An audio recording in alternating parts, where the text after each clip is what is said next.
Boa noite, pessoal, tudo bem? Eu sou o professor Carlos Amorim.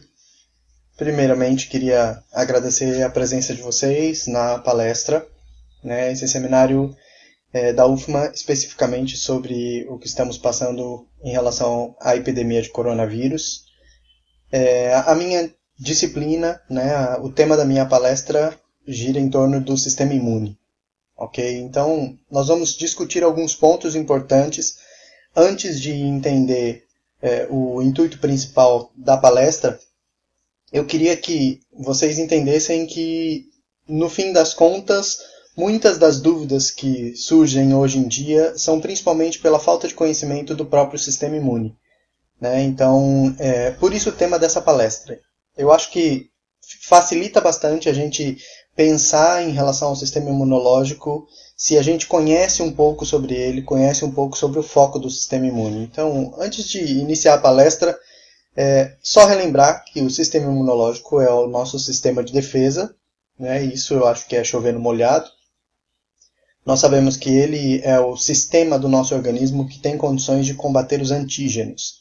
Então, a grande maioria das doenças, o nosso corpo precisa produzir um anticorpo para lidar com um antígeno específico. Então, todas as vezes que entramos em contato com um vírus diferente, uma bactéria diferente, o seu sistema imune precisa reconhecer esse antígeno, esse invasor, né? Esse patógeno, que normalmente nós denominamos assim. E o seu organismo vai reconhecê-lo e vai produzir um anticorpo contra ele. Infelizmente, é o que a gente ainda não consegue reproduzir em laboratório. Por isso, ainda não temos uma vacina, né? Esse percurso científico é bastante longo, bastante complexo, porque envolve a manipulação de um vírus, né, pessoal? Então, não dá para construir uma vacina de uma hora para outra. Eu fico sempre muito preocupado quando a vacina foi construída em meses, porque isso significa que alguns processos científicos não foram muito bem respeitados. Então, sim, alguns países têm comitês de ética bastante brandos, e aí você acaba conseguindo fazer as coisas muito mais rápido. Nosso país tem vários defeitos, mas o comitê de ética no Brasil é bastante rigoroso. Tanto é que a gente não consegue fazer alguns tipos de pesquisa que se faz facilmente fora do nosso país, né? Então, para construir uma vacina, a gente ainda tem um caminho a percorrer, pensando em qual anticorpo específico para esse vírus e para reproduzir ele numa vacina e imunizar todos os pacientes e, né, de preferência, que isso consiga ser feito pré-exposição do vírus. O grande problema do Covid-19 é a transmissão dele. Ele tem uma taxa de transmissibilidade muito alta. Então, isso é muito complexo, porque isso envolve um número de pessoas infectadas muito alto. Algumas doenças, você fala, não, mas tem doenças, a grande maioria das doenças tem, isso é muito maior, é muito mais alto a taxa de mortalidade e tudo mais. Mas esse é o grande problema do Covid-19. E como a taxa de mortalidade é baixa, a taxa de transmissibilidade é muito alta. Então você vai ter um número grande de indivíduos com a doença, transmitindo para um grande número de indivíduos, né? Então, sabendo que o grupo de risco é um grupo que comumente tem comorbidades, né? Então isso complica bastante na hora de pensar uma terapêutica eficiente. Ok? Então, prosseguindo, a primeira coisa que a gente precisa discutir é a base em relação ao Covid-19, tá? Então, o coronavírus é uma família de vírus que causa infecção respiratória, tá? Infecção normalmente de trato respiratório superior e inferior. Então, é um vírus que causa doença de trato respiratório geral, né? Então, ele normalmente causa pneumonia. E vocês já devem ter ouvido falar bastante da SARS, né? Que é a síndrome respiratória aguda grave. Então, o coronavírus 2... Por que coronavírus 2? Porque nós já tínhamos um coronavírus, né, identificado. Esse é um segundo subtipo do vírus, né? Então, o vírus tem uma mutação e um segundo subtipo. Tá? O primeiro agente infectado, na verdade, o primeiro indivíduo infectado relatado, né, foi em dezembro do ano passado. Só que, lógico, né, a gente precisa também considerar que isso pode não ter sido o primeiro caso. Né? Então, o primeiro caso relatado, notificado às agências de saúde, foi em dezembro do ano passado. Tá? É um vírus que causa imunossuficiência respiratória, né? Então, insuficiência respiratória, pneumonia, a síndrome respiratória aguda grave, febre, tosse e dispneia, que seria a falta de ar. Né? Então, esses são os sinais clássicos do Covid. Qual o grande problema nesse ponto? São sinais clássicos de quase todas as síndromes respiratórias. Então, até dependendo do tipo de gripe, praticamente a mesma coisa do influenza e praticamente mesmo tipo de sintomas de várias outras doenças respiratórias. Então isso complica bastante, principalmente em algumas épocas do ano onde você tem muito esse tipo de síndrome respiratória, diferenciar os casos de Covid e os casos de não Covid, né? Qualquer outro tipo de vírus ou bactéria causadora de síndromes respiratórias. Então esse é um dos grandes problemas, né? Um problema grave também em relação ao Covid é que o indivíduo pode ficar assintomático e transmissível. O que significa isso? Eu posso transmitir a doença mesmo sem ter sintomas. Então, uma grande parte dos infectados não apresentará sintomas. Alguns artigos científicos dizem que esse número é superior a 50% dos infectados. Tá? Então, digamos que se 50% dos infectados não apresentarem sintomas e mesmo assim transmitirem a doença, aí está o principal problema. Né? Por isso as medidas de contingenciamento e confinamento, distanciamento social, se fazem tão importantes nessa fase. Né? Porque a gente ainda não consegue saber como isso vai acontecer em termos de transmissibilidade em crianças, por exemplo, em adolescentes, em jovens, que normalmente não apresentam sintomas. Tá? Então, esse ponto é um ponto que a gente precisa entender bem. Aqui eu trago para vocês um gráfico de um artigo científico muito interessante, mostrando o curso clínico da doença de pacientes que sobreviveram e que não sobreviveram ao Covid. Tá? Então, nós temos aqui dispneia, febre, os sinais clássicos, a admissão na UTI desses pacientes. Se vocês perceberem, os dois pacientes, tanto um paciente que sobreviveu ao Covid e o que não sobreviveu ao Covid, tem um curso clínico muito parecido. Né? Então, eles têm aí praticamente 10 dias de febre, né? Então, 10 dias de febre tendo que controlar essa febre. Tá? Você tem vários sintomas, porém eles chegam na UTI praticamente no 7º dia, uma semana depois de iniciar os sintomas, principalmente a febre, né? Eles já entram na UTI, ambos. Tá? Então, uma semana depois. Porém, o quadro vai 5 dias depois, também ainda está muito parecido, porém você vai perceber que o nível de tratamento de UTI vai iniciar praticamente ali com 12 dias de admissão no hospital. Tá? Então, você já vai ter dificuldade respiratória a partir do 7º dia e você acaba tendo a instalação da síndrome, principalmente no paciente que não sobreviveu, né? Ali muito próximo da internação na UTI. Mas se você perceber, nos 2 pacientes eu tenho sepse e nos 2 pacientes eu tenho a síndrome. Tá?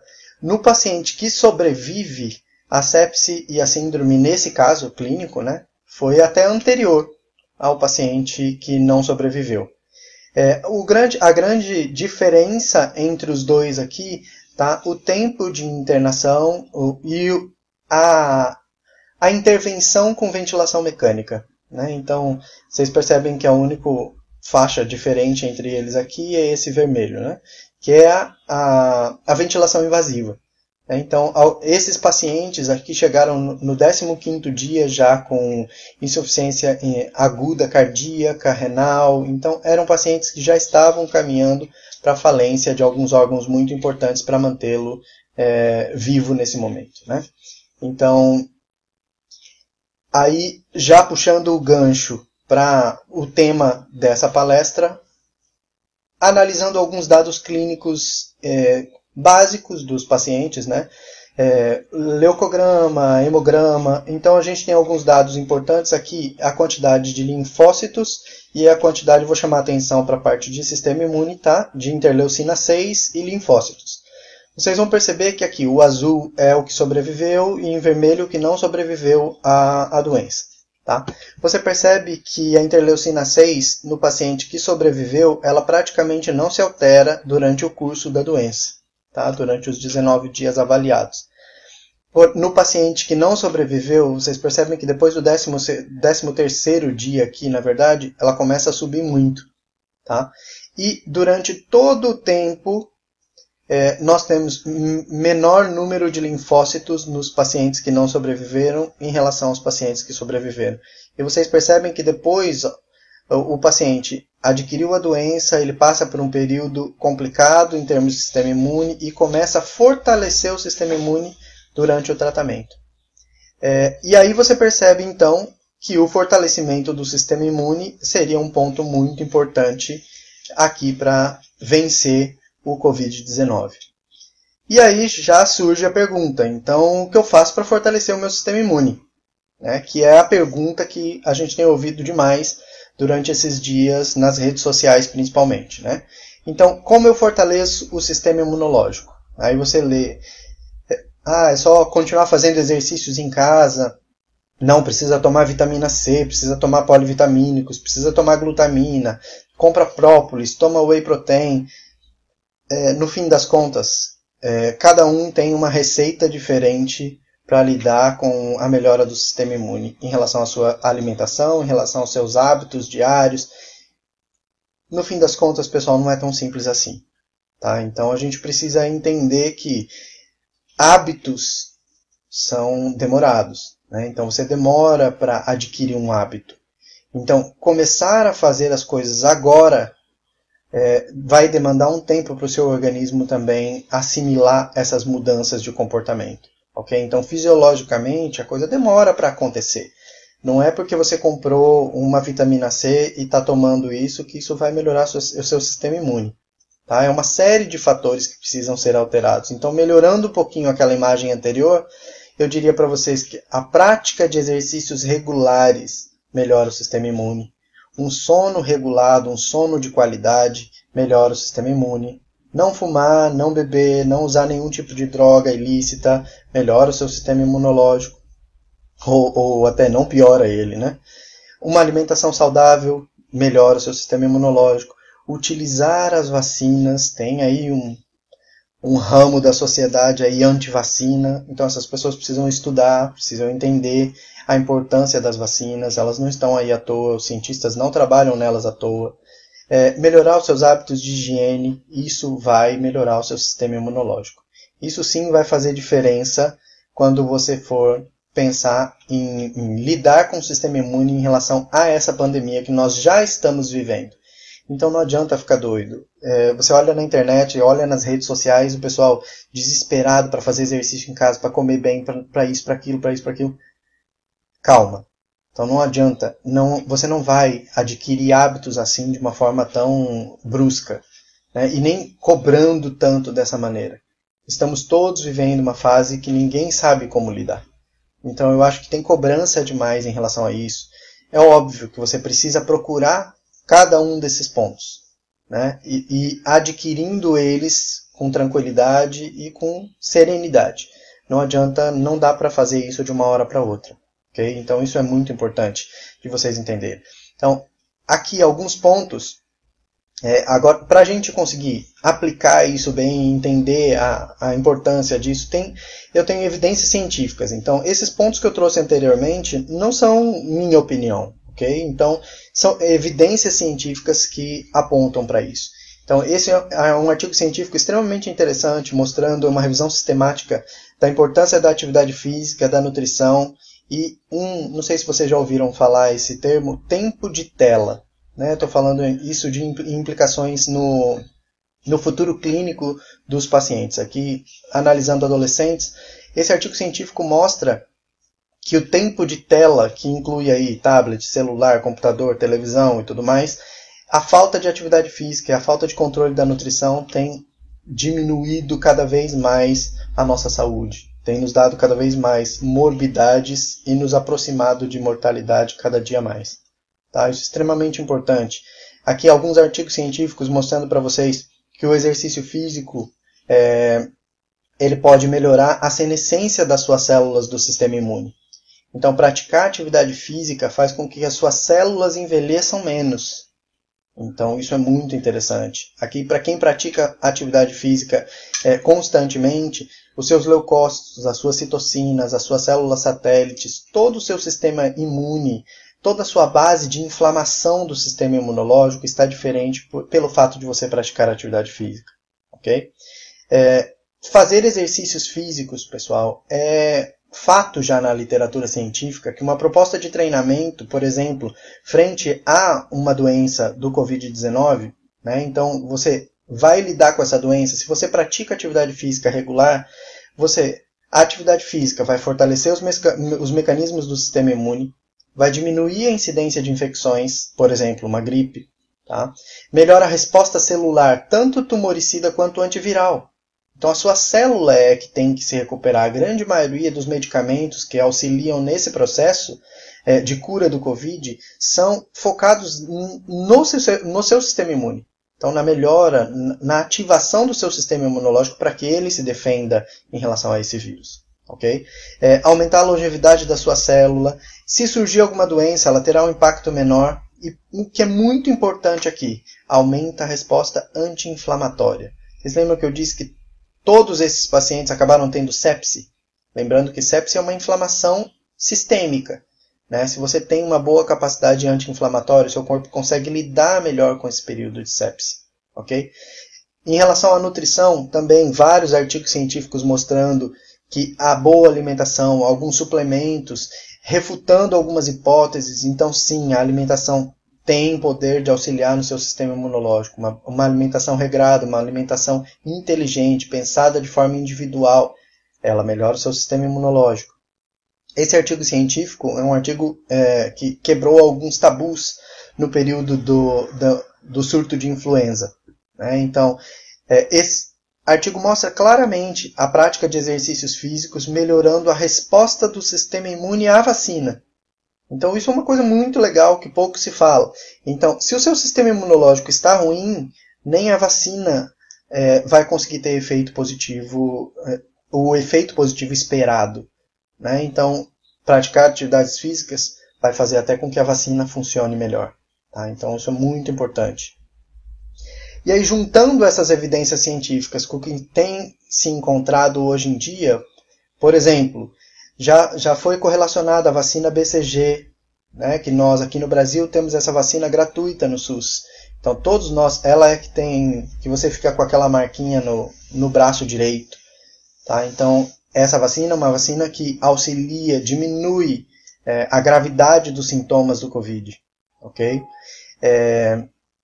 Outra coisa muito interessante, alguns pesquisadores já têm conseguido correlacionar alguns anticorpos importantes que bloqueiam algumas cascatas bioquímicas do Covid. Okay? Muito interessante também esse artigo.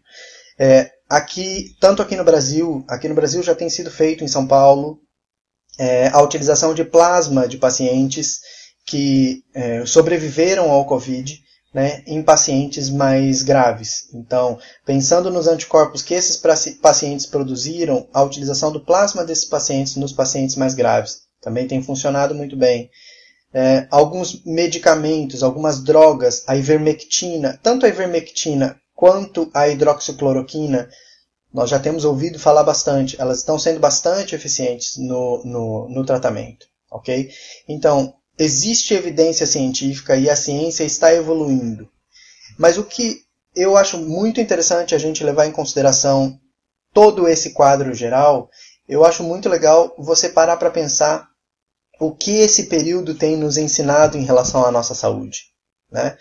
Eu acho que algumas coisas são bem claras. Nós não cuidamos da nossa saúde como deveríamos, não somos ativos o suficiente, né? Então não praticamos o nível de atividade física que poderíamos praticar, não comemos corretamente, não dormimos corretamente, não dormimos bem, não comemos bem, não cuidamos da nossa higiene como deveríamos, não nos relacionamos bem. Nós percebemos muitos problemas, muitas pessoas surtando mesmo durante esse período, né? Então, chegamos à conclusão de que nós não vivemos bem. Ok? Então, o recado que eu queria deixar com vocês nessa breve fala nossa é que ainda dá tempo, né? Nós conseguimos mudar ainda. Tem como mudar muita coisa para a gente conseguir ter sucesso em relação ao enfrentamento desse vírus e dessa patologia tão grave. Ok? Eu agradeço vocês pela atenção, espero ter auxiliado, ter acrescentado. Precisando de alguma coisa, estamos à disposição. Obrigado.